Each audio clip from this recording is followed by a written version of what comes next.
kathamrita tapto jivana kobi bhiririta kalmashapaha tabu kathamrita tapto jivana kobi bhiririta kalmashapaha. So I was actually thinking of summing up the session with some anecdotes, that some encounters that I had, my experiences, which very clearly proves that Krishna consciousness is the highest from whichever angle we look at it. So I will narrate 3 incidents. So once I was traveling from Dubai to Bombay, and next to me was a gentleman who was dressed in Western clothes and he looked very European. At first I thought him to be an European. And so I was sitting on the window seat, the first row of the plane, window seat, and he was sitting in the aisle seat next to mine. And at one point he looked at me, I looked at him, and we smiled and he started to speak. That person turned out to be the head of operation of Emirates Airlines in the eastern sector, that is Bombay. The head office is in Bombay. And I got to know that he actually told me that for Emirates, the eastern sector, which means actually India, is the biggest business arm. They get the maximum business from India. Anyway, so, and it turned out to be he is an Arab from Dubai. And his name is Oran Abbas. He is the head of the operation. Very nice person, and we started to talk. Then our discussion actually led to that Hinduism. And at one point he asked that, why do you have many gods? So as I explained to you all, I told him the difference between Devas and Bhagavan. The different in charges of different departments of an universe are the Devatas. He could relate to that, he could understand that. And I explained to him that there are innumerable universes, which was little surprising to him. Like he admitted that he never really thought of that. That his understanding was that there is only one universe. And all these stars and planets and luminaries, they are part of one universe. I explained to him, yeah, this is one universe, but there are innumerable such universes. And every universe has the sets of demigods. And in this way our discussions started, and then I explained about Bhagavan. And I pointed out that whom you consider as Allah, he is actually Bhagavan according to our understanding.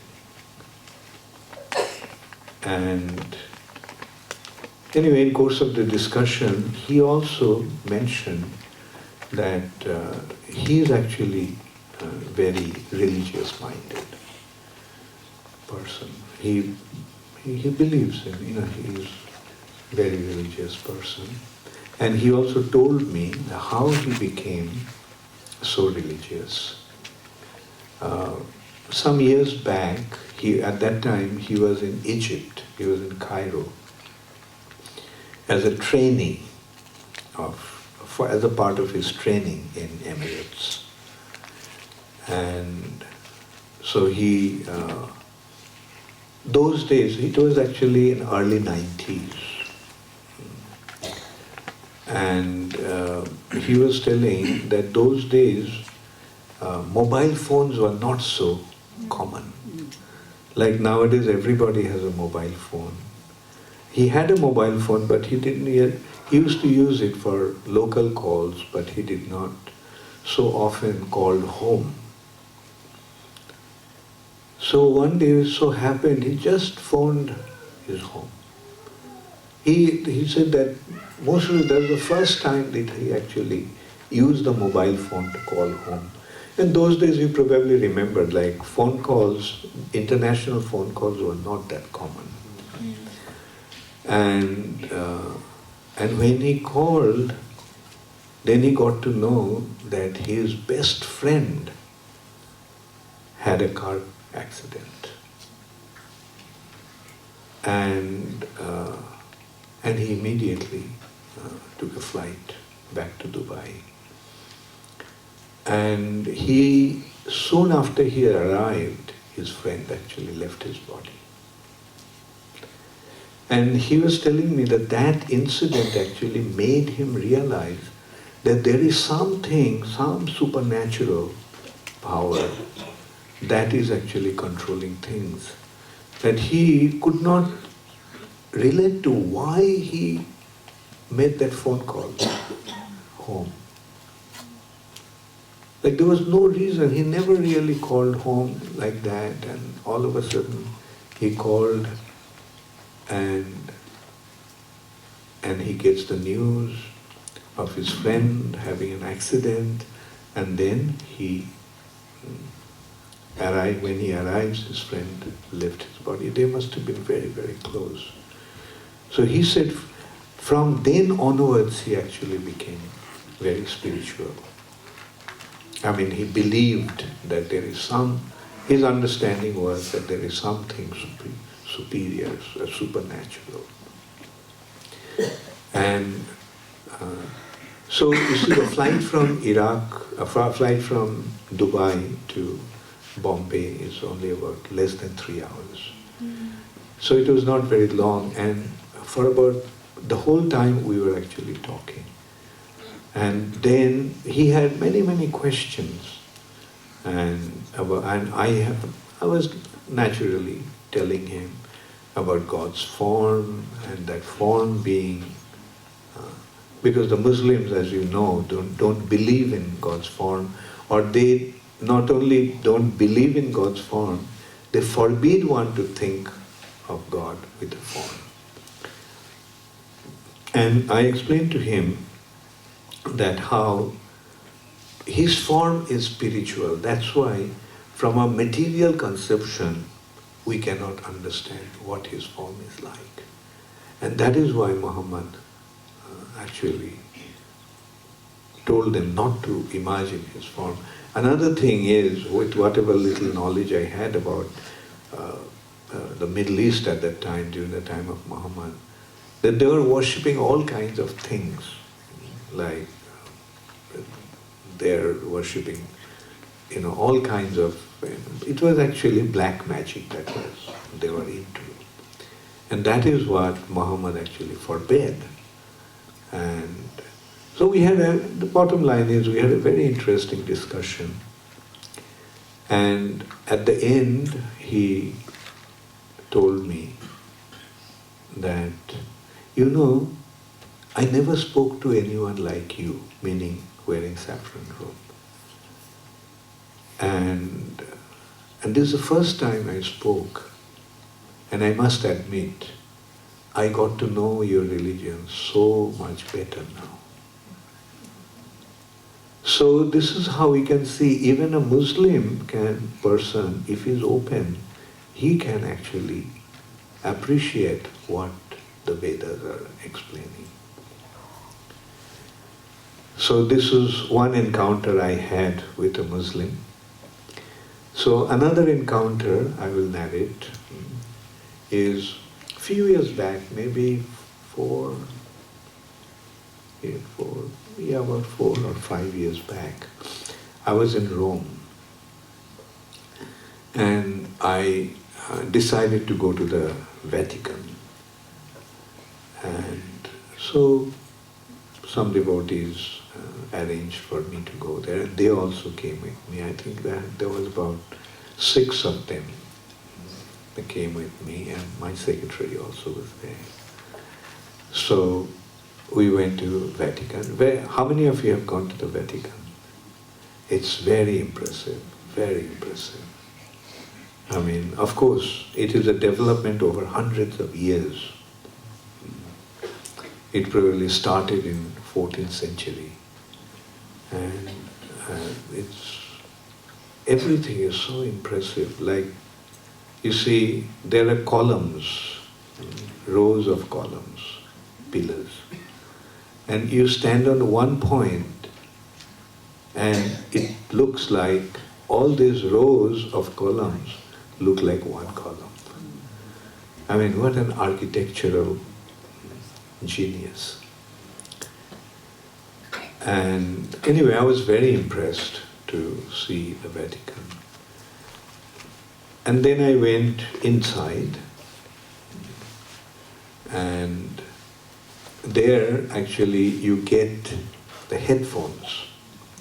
So you have the headphones on and you can switch on to the channels in different languages. English is one of them, naturally.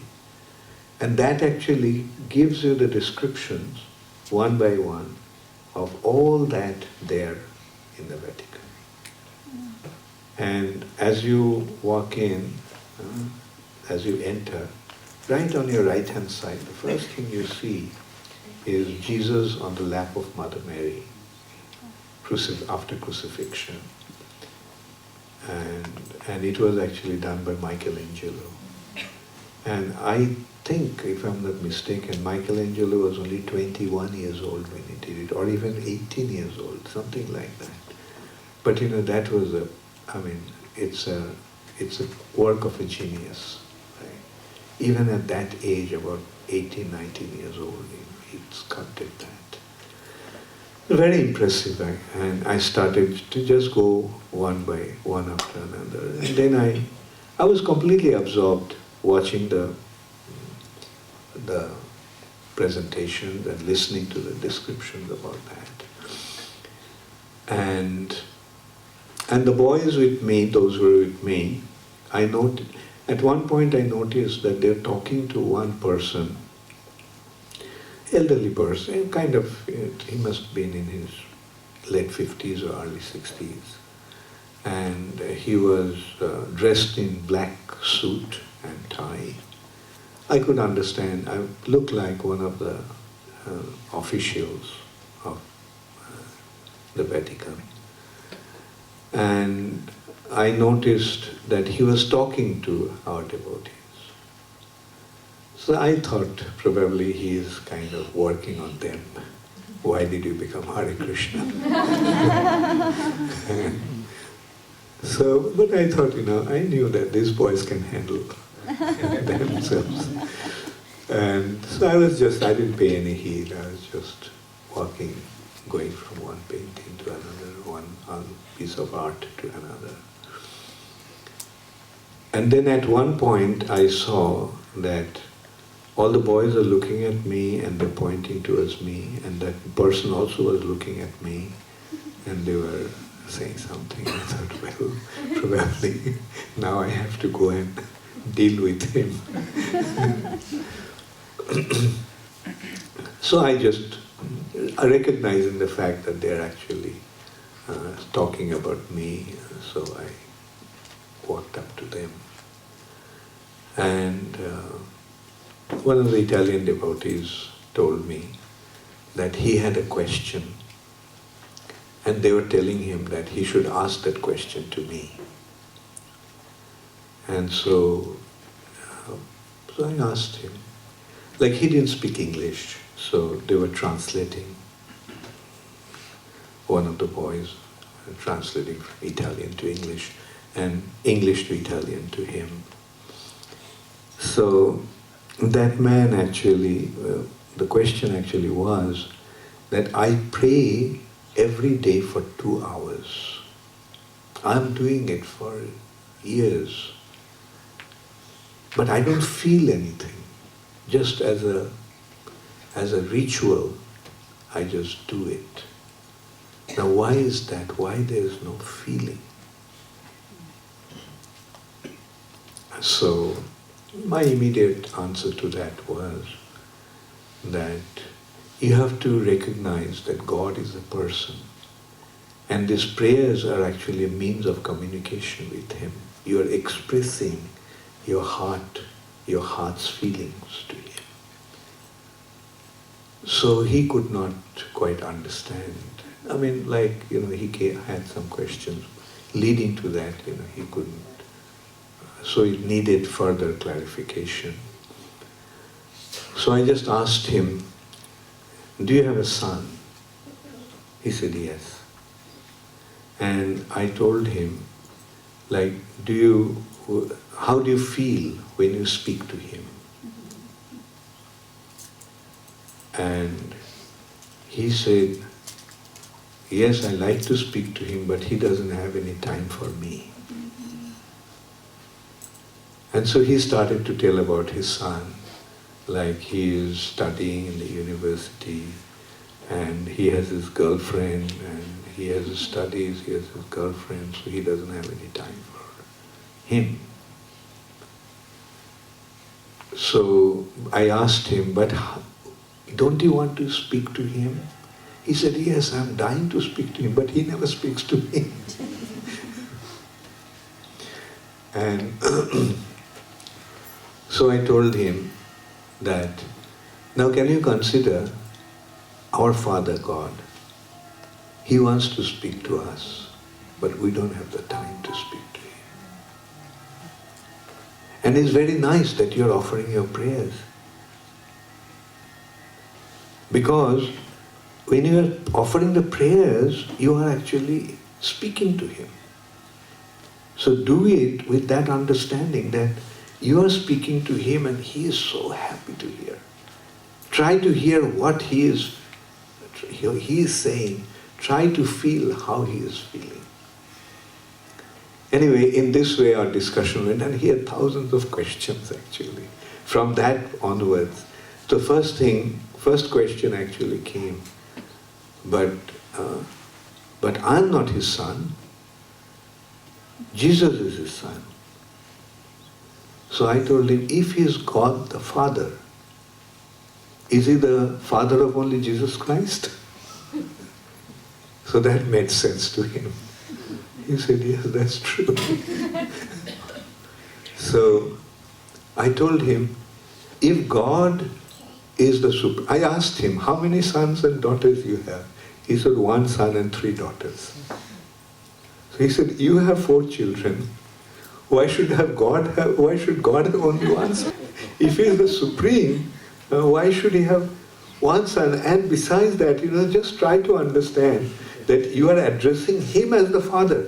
You are not saying he is the Father of Jesus. You are saying God the Father. That means your Father also he is. So why don't you recognize that you are his son? And just as you are eager to speak to your son, he is also eager to speak to you. He is also eager to hear from you, communicate with you. And this is an expression of love. You are saying, love thy Father, Lord the God, but how are you going to express your love? And in this way it went on, and I just explained to him how God loves us and how love is a two-way traffic. Like both the party has to love. Then only the love will be complete. If it is just one-sided, and I gave the example, a boy loves a girl, but the girl doesn't respond. How does the boy feel? Heartbroken. I mean, he said, if I remember clearly, he said terrible. So, so this is how our conversation went. And then I started to point out that now, see, the boy loves the girl doesn't love him. But one day when he gets a note, the girl saying, I love you, how do you think the boy will feel? So now the God the Father loves us, but we are not responding. Is the love complete? No. Now when we tell him, I love you, how will you feel? Now your prayers are actually an expression of your love to him. But the thing is, you are not doing it with the proper understanding and proper feeling. That's why you are feeling that it's just a ritual, but it's not a ritual. It is a love affair. Anyway, this way our discussion went on for quite some time. As I mentioned, I was saying that one of the Italian devotees was translating, and he was saying something in Italian and he was translating into English. And then at the end, that person told me, you see, I have been in Vatican for the last 40 years. I've been connected to Vatican. Maybe as a young boy he was connected to Vatican. It happens like choir boys and things. Like, maybe the family is connected to Vatican from his childhood. He said that I have been connected to Vatican for more than 40 years. I have seen 10 popes, and I have seen many cardinals, but I never heard anyone speak like you.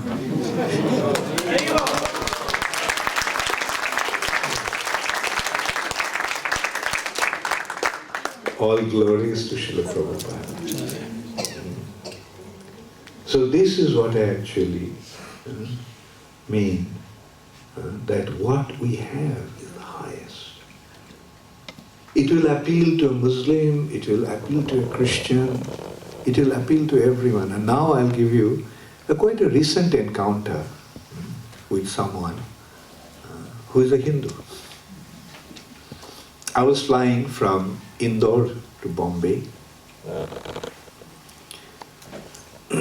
I was in the first row.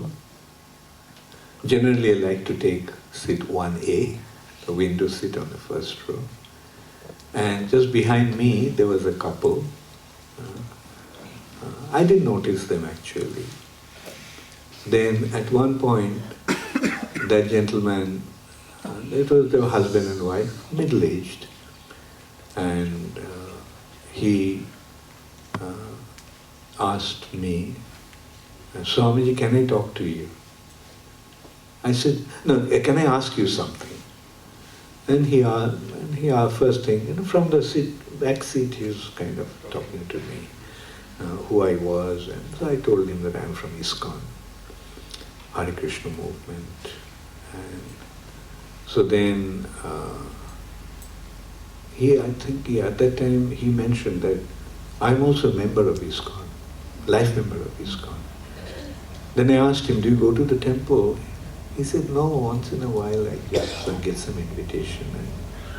But I didn't really go to a temple as such. And so then he asked me, can I sit next to you? So my seat next to me was empty. So he came and sat there. So we started to talk. And he was telling that, he was asking whether the karma is the binding factor for everyone. Everyone is subjected to karmic reactions.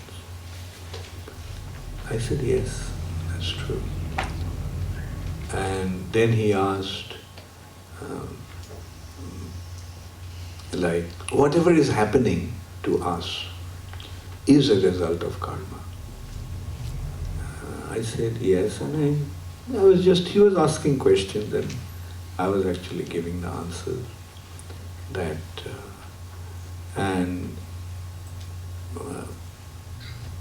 So this way, the question started, conversation started. I could see that this person has some religious inclinations. So he accepted karma, and he was saying that then we are actually, we have to come back for our karmic result. So I also accepted that, yes. And then at one point it led to the thing that karma is the thing, and there is no way one can become free from karmic reactions. Because there is so much karma. Like in one life, the amount of karma we are generating, we are not able to exhaust all the karma. Therefore, the karma keeps on piling up. Therefore, one is completely tied down to karmic reactions. And so I said, yes, that's true. And then it led to the point that then one cannot become free from karmic reaction. One cannot become free from the bondage of material nature. Because there is so much karma that one has to come again and again and again to become free from karmic reactions. So at that point I said, no, there is a way to become free from karmic reactions. So he said, how? And I said, by surrendering to Krishna. And he had a little doubt about that, or he couldn't quite accept it straight away. So I gave the example of a prisoner. The prisoner is suffering in the prison house. And even the way he is acting in the prison house, that also is causing him action and reaction, and he becomes liable to go through those action and reactions. But, say for example, one is sentenced to life imprisonment. That means for his whole life he'll have to stay in the prison. Now, if he appeals to the king and tells him, sends a message, I'm sorry for my crime, and I promise that I'll never ever commit that crime. Can the king release him from the prison? So that made sense to him. Yes. So I said, if a king can do that to a prisoner, the King of Kings, the Supreme Personality of Godhead, can do it to a living entity who is bound in this material nature. So he asked, where is that? Where did you get that? So I said, it's in Bhagavad Gita. And I gave him the verse, Sarva Dharman Parityajya. And I had my pocket Veda, so I took out my iPhone and really took it out and gave it to him. And so he was very happy to hear that. So in this way, he started to ask questions. And I started to give the answers to those questions with the authority of Bhagavad Gita. I was telling that. And I was telling him that, look, what I am saying is not my words. These are Krishna's words. This is what Krishna is telling us. And anyway, that flight is only for 1 hour. So we had a very nice discussion during that 1 hour. And he also, at the end of it, he told me that, Swamiji, I have been meeting sadhus since my early days. Since my boyhood, my family was very pious. And sadhus used to come to our house. And practically I know all the big sadhus of India. But I never heard anyone speak about the things that the way you are presented to me. So from the Hindu perspective also we can see that what Srila Prabhupada gave is the highest and the best. Now that man became so close to me now that he made a contract. Kind of sometimes it becomes difficult. It's a kind of contract means agreement that whenever I come to Bombay, I have to inform him, and he would personally come and take me to, he wanted to take me to his house. So last couple of times I did that. But last time I couldn't go to his place. But he came, picked me up and took me to the temple. He seems to be quite a, one of the last visits, he actually organized a program with his friends, his intimate friends. And when they came, at least there were 6 families, 6 couples came. And out of those 6, 3 I could recognize are very big families in India. They're Marwaris, so he's there close. One person is the owner of Big Bazaar, Hemant Biani. The other person, I knew that family from Calcutta, not that I heard them by name, a family called Himmat Singha. So Himmat Singha was there. And there was another family who is Agarwal, who is also very big. So all these people are very big people. And this person also is a very big person. Like I spoke to somebody else once, that about him. He said, oh yeah, I know him. They actually manufacture electrodes. And they're one of the biggest manufacturers of electrodes. So anyway, and his name is Ashok. Elderly, he is in his 60s. And so the point is, like, here is a person who, you see one thing about the Marwari families, that they are very pious. And they patronize the sadhu, especially the big families. Like they would invite the sadhus and take care of them and have a kind of, quite a close relationship. And it was obvious that he also is very closely connected to many big people. Big sadhus of India.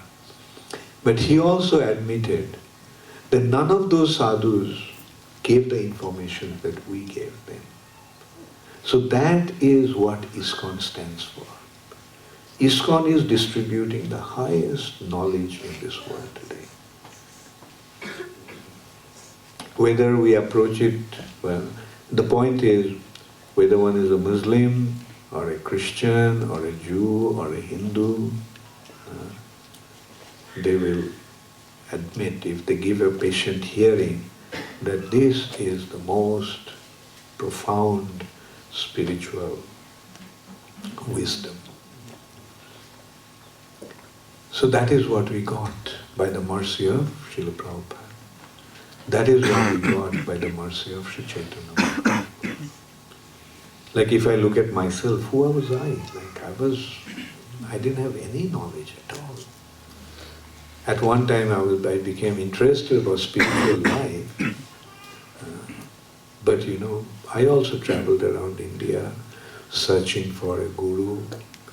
At that time I didn't really know what I was searching for. But one thing I became aware that all these people, I can't surrender to them. Because one understanding was clear in my mind, that when I accept a guru, I have to surrender myself completely to him. And that's the feeling I got, that like, I can't surrender to these people. But when it came to Srila Prabhupada, it became instantaneous. My coming in contact with Srila Prabhupada was through the nectar of devotion. I came in contact with ISKCON in the early 70s. I was in Germany, I was in Hamburg, and they had a temple there. One day I came out of the Mensa, which is the university canteen, and I saw some devotees, white devotees, dressed in Indian clothes. They're chanting Hare Krishna. It was an impressive sight, and it kind of appealed to me because I was already missing home, missing India. And to see that these people are dressed up in India, some girls were dressed up in saris and they were chanting Hare Krishna. And I was curious, I went and spoke to them. And they had some Back to Godhead magazines, so I took that. And then they invited me to come to a temple. I went to the temple. But that was about all, because I got into a kind of a disagreement with the temple president, and I stopped going there. So much so that when I would see the devotees on this side of the road, I would go from that side of the road, just avoid them. When I went back to India in search of a guru, I never thought of joining ISKCON. I never thought that ISKCON would be the answer. Although I came in contact with ISKCON earlier, but my impression of ISKCON was so different at that time. But Nectar of Devotion, when I got it, I started to read it. From the very first page it happened. I became completely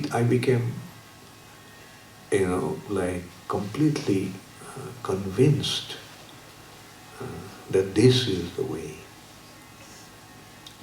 That happened because of two things, from the very first page actually. The first thing was, those days I was thinking that liberation is the goal of life. We used to use liberation or sometimes emancipation. So spiritual emancipation.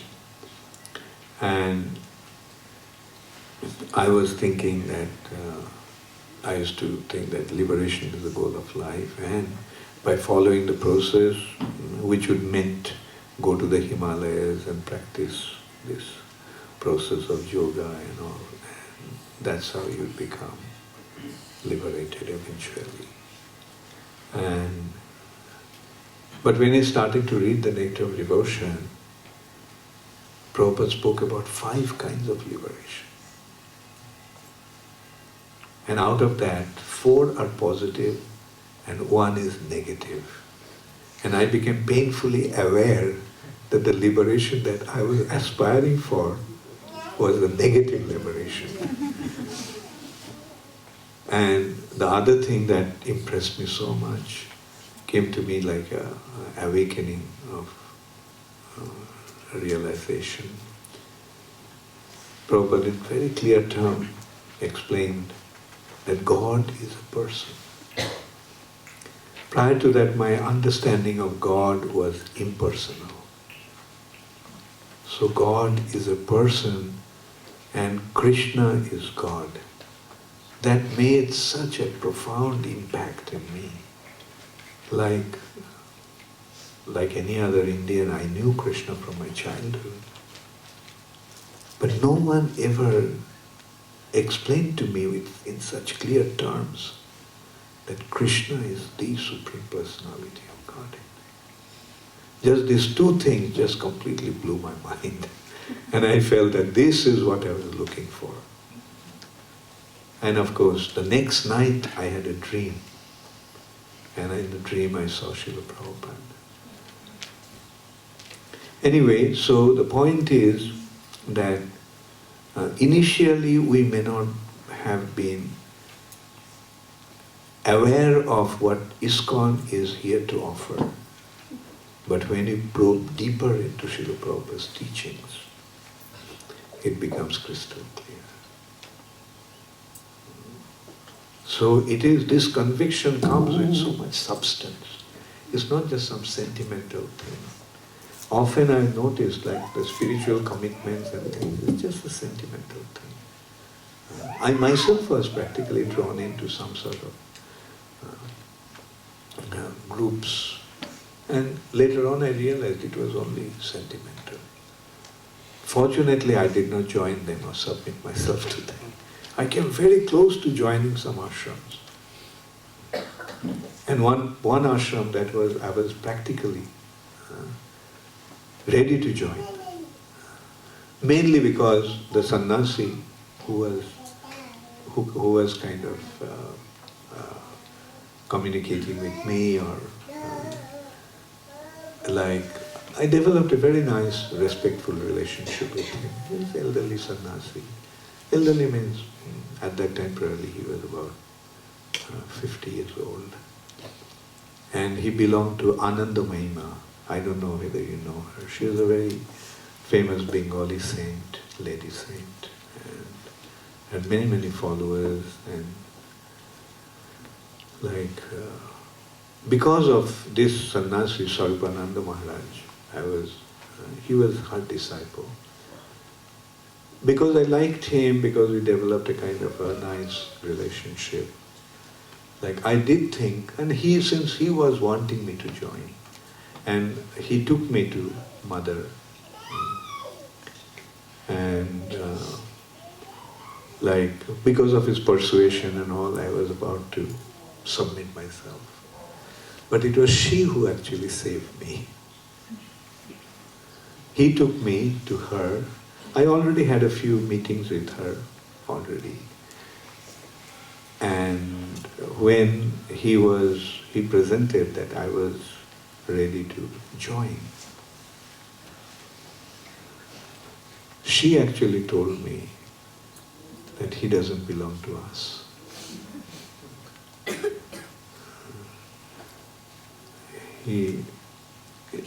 And this way, and it was kind of a shocking thing, because I was ready to surrender, and she is not accepting me, saying that I don't belong to their group or their thing, line. And at that time she actually told, but when he surrenders, then the whole world will come under his feet. So, but I thought it was just a kind of a consolation that she was giving. And then, I don't know what would have happened to me if I joined. Because once you join some group, it becomes very difficult to free yourself from that. So it was nice of her that she kind of... And so this way you can see that she has some way to have some clairvoyance, or that she could see that I didn't belong to their group, that I belong to Srila Prabhupada. So, anyway, these are some experiences. I just wanted to relate them to you, just to make you understand. I know that you are convinced about Krishna consciousness, but to reiterate, to reconfirm that faith, I thought I'll relate that this is the highest that anybody can ever have. Sometimes I tell people that I am open. I am open to get the best. Now, if there is anything better than this, please tell me. I will accept it. I am ready to give up this if there is something better. But in last 40 years, I haven't found anything better than this. I was open to get the best. And on the other hand, as the time is passing, my conviction is becoming stronger and stronger. My awareness that this is the highest becoming stronger and stronger, or reconfirmed. Like the thing is, there are other Vaishnava Sampradayas, now we can see them. The Vaishnava Sampradayas are the highest. There are Karmi, Jnani, Yogi. Beyond that is a Vaishnava. Bhakta means a Vaishnava. There are 4 Vaishnava Sampradayas. But what is their destination? When they achieve the perfection, where will they go? Vaikuntha. But is there something beyond Vaikuntha? Yes. Beyond Vaikuntha is Vrindavan. So the message that we got, the Krishna consciousness that we got is from Vrindavan, which is beyond Vaikuntha. So that is the highest. There cannot be anything beyond that.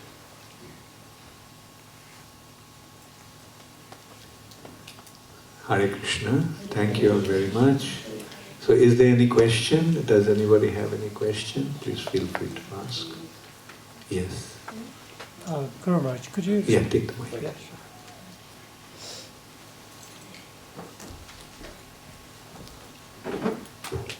Thank you, Guru Maharaj. You mentioned when Srila Prabhupada left, there was things that weren't so, or rather you weren't happy with what was going on in ISKCON. What was it that made you, I'm sure you'd never left ISKCON, but what made you appreciate ISKCON again and its situation? Well, the first thing is, by giving me sannyas, Prabhupada closed the door behind me. There's no way to turn back now. And that was, I'm very thankful to Srila Prabhupada. Because after Prabhupada left, it was actually a very difficult phase.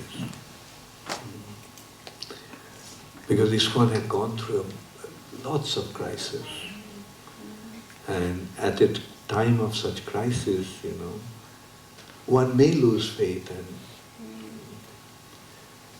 but unfortunately, or rather fortunately, that didn't happen to me. And I think my sannyas order played a very important role in that. The other factors are, there are 3 instructions I consider to be most important instructions of Srila Prabhupada, and those 3 instructions actually have saved me. Those 3 instructions are, no matter whatever happens, don't leave ISKCON. That's why when I give you all initiation, I ask you all to also promise that. Because that's what Srila Prabhupada wanted. No matter whatever happens, don't leave ISKCON. Because in course of time I saw, where else can we go? Leaving ISKCON, where can we go? On the other hand, what ISKCON is giving, can I find that anywhere else? The second instruction, your love for me will be shown by how you cooperate with each other. So if we love Srila Prabhupada, then we have to cooperate with each other in this community of devotees. And the third one is, the GBC is the ultimate managing authority. And that automatically brings in another point. And in this society, Srila Prabhupada is the founder Acharya. This position of Srila Prabhupada will always be there. He will always remain not only the founder of ISKCON, but as the Acharya of ISKCON, Guru of all the devotees of ISKCON for all time. And GBC is there to hold this institution together. Thank you very much. Hare Krishna. Yes.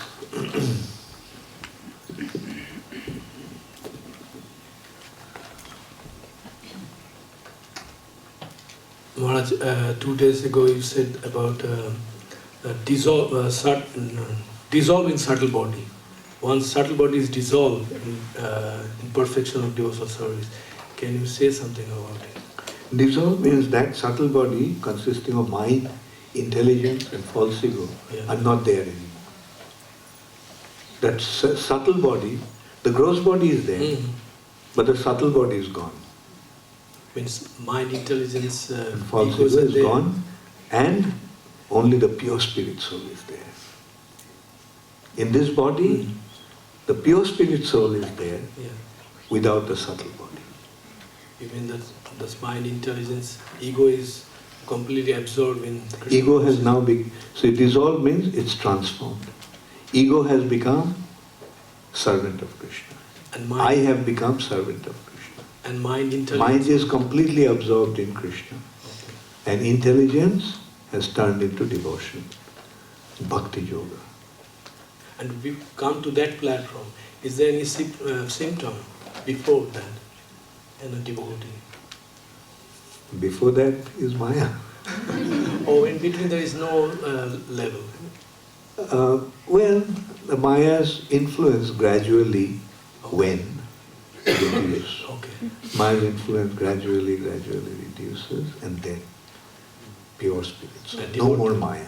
And devotee can notice that one? That is going down. Devotees don't worry so much about Okay. noticing. Okay. Because devotees don't, you see, in Krishna consciousness means that me consciousness is not there. The consciousness is completely absorbed in Krishna. Right? Now it is body consciousness. But spiritual consciousness is Krishna consciousness. Okay? So that means no more what is happening to me, that consideration is not there. Like, where am I making advancement? Did I become a pure devotee? Is everyone recognizing me as a pure devotee? No, these thoughts are not there anymore. Completely absorbed in Krishna. That is the meaning of Krishna consciousness. Thank you, Maharaj. Hare Krishna Guru Maharaj. This is a question from Madhu Mataji. She's very shy. She's asking, when someone is at the last stage of life, then one thing is, what is their state of mind? Because sometimes they're given very heavy medication, so they're not... When someone is what? in the last stage of their life. Okay. So how can we help them to remember Lord Krishna at that time? Like, what should we do? Because they could be in semi-consciousness. You see, when you have practiced Krishna consciousness for so many years, and then you hear the holy name, then automatically you remember Krishna. In spite of all these drugs and all these poisons. Right?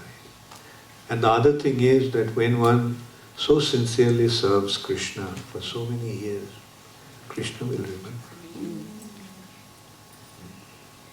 Thank you very much. So there is a question, Frank.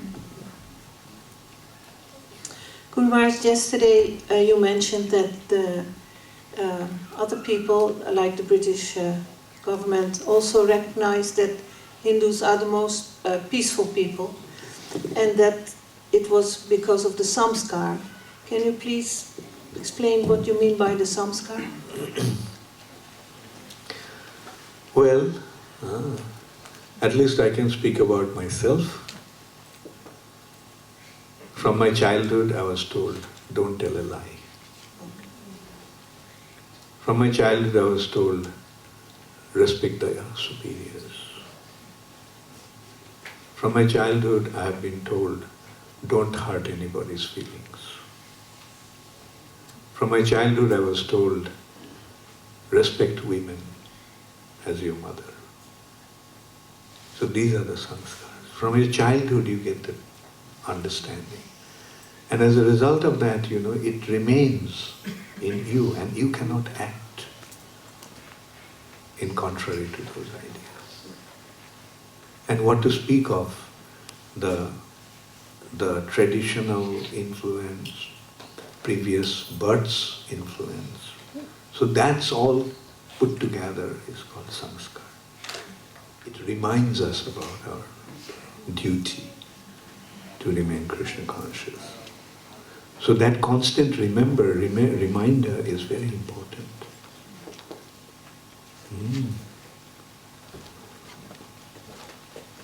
Thank you so much, Guru Hare Maharaj. Krishna. Hare Krishna. Thank you.